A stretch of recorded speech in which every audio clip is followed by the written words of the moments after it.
So today we're doing a deep dive into the sources you sent over, trying to understand how sound effects and music and media aren't just like background noise. No, they're tools, really powerful tools.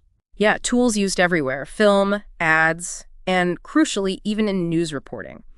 So our mission here is to unpack that power, look at a specific news example, and talk about how you can become, well, a more critical listener. Absolutely. And the sources, they make it really clear. Sound design is, it's deliberate. It's a layer added on. A certain beat can make you anxious. A specific melody might trigger empathy. Or nostalgia. Yes, exactly. It's designed to kind of bypass our logical brain and hit us right in the emotional core.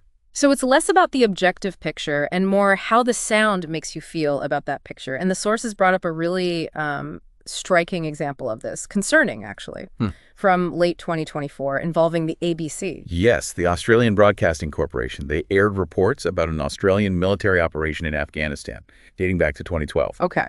And what the sources detail is that these reports included added sound effects, specifically gunshot sounds. Added, like they weren't actually there in the original recording. That's what the sources state, yeah.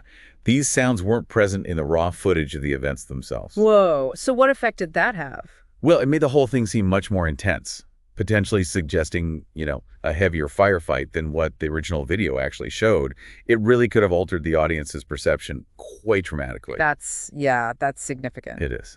The ABC did later apologize. They called it an inadvertent error, apparently, and launched a review of their editorial policies around sound editing. Still, wow, just adding sound, it completely changes the reality being presented. It really makes you think, if sound can be that influential, sometimes maybe misleading, intentionally or not, how do we, deal with that? How do we watch and listen more critically? That's the key question, isn't it?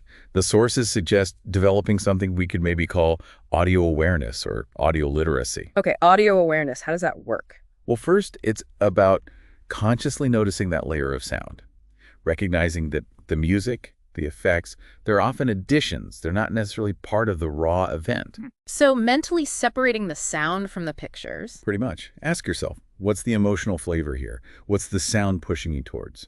Second, you need to actively question your own emotional response. Is this feeling coming just from the images?